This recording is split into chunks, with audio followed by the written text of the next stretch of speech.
Dobro. History. Archive.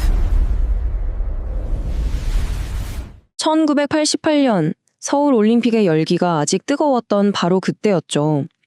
온 나라가 희망에 부풀어 있었는데 갑자기 모든 사람들이 축제가 아니라 어떤 비극적인 생방송에 시선을 고정하게 됩니다. TV 화면에서 한 남자의 마지막 순간이 실시간으로 나오고 있었던 거예요. 바로 이 사건의 중심에 지강헌이라는 사람이 있었습니다. 그리고 그가 죽기 바로 직전에 외쳤던 이 한마디. 이건 수십 년이 지난 지금까지도 우리 사회에 계속해서 질문을 던지고 있죠. 아니, 대체 왜 한 남자가 온 국민이 보는 생방송 앞에서 이런 마지막 말을 남겨야만 했을까요? 무엇이 그를 그렇게 막다른 골목으로 몰고 갔을까요? 그리고 왜 이 메시지는 그렇게나 많은 사람들의 마음을 울렸을까요? 자, 지금부터 그 이야기를 한번 깊숙이 들여다보겠습니다.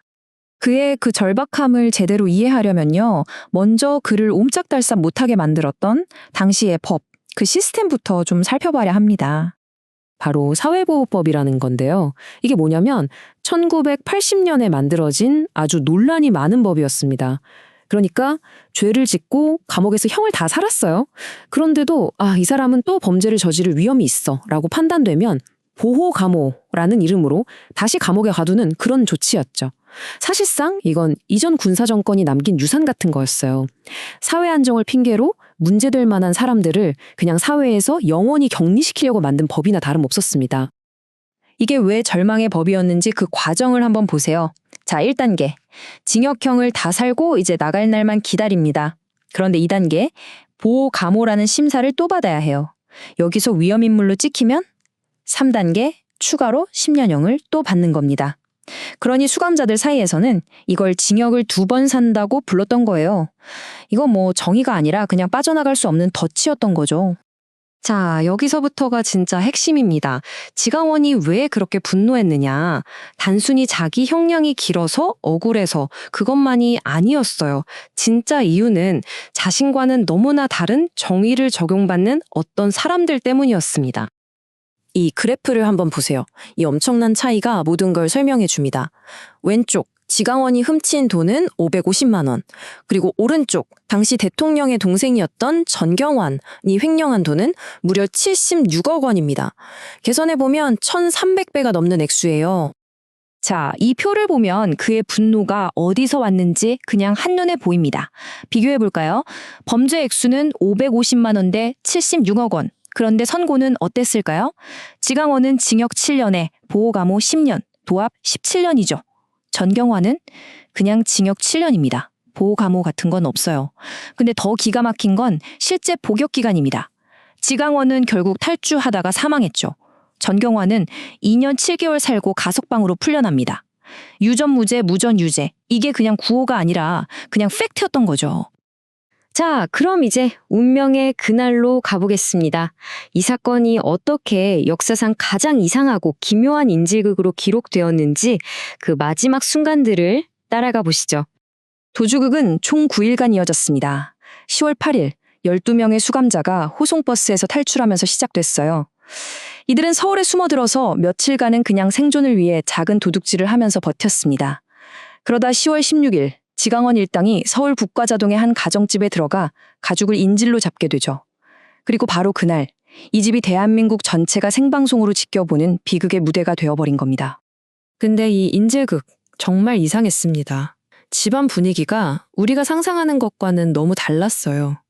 탈주범들이 집에 들어올 때 인질 가족이 신발 벗고 들어오라고 하니까 진짜 신발을 벗고 들어왔대요.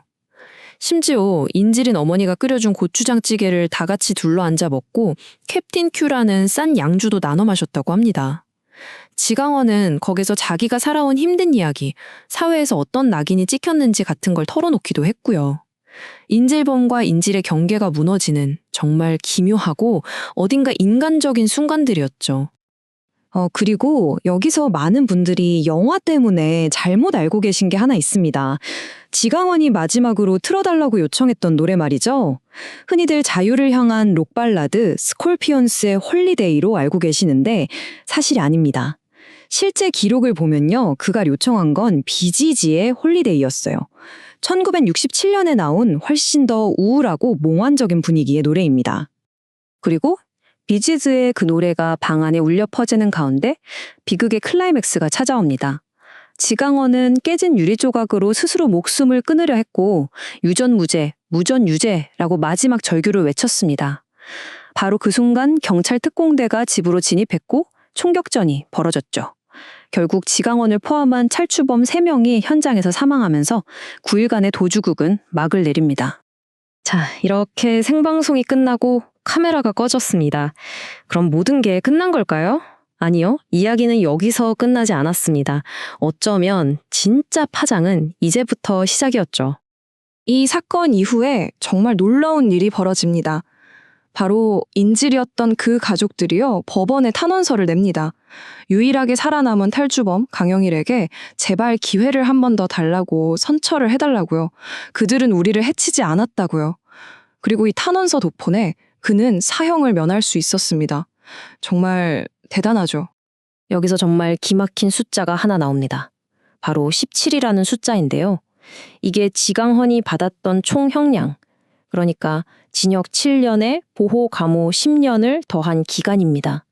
그런데 놀랍게도 그가 죽음으로 맞서 싸웠던 그 사회보호법이 마침내 폐지되기까지 걸린 시간도 정확히 17년이었습니다. 2005년이었죠. 이건 정말이지 역사의 아이러니가 아닐 수 없습니다. 법은 사라졌습니다. 하지만 돈 있으면 죄가 없고 돈 없으면 죄가 있다는 그 외침은 과연 정말로 사라졌을까요? 1988년 지강원이 던졌던 그 질문은 어쩌면 오늘을 살아가는 우리에게 여전히 숙제로 남아있는 건 아닐까요?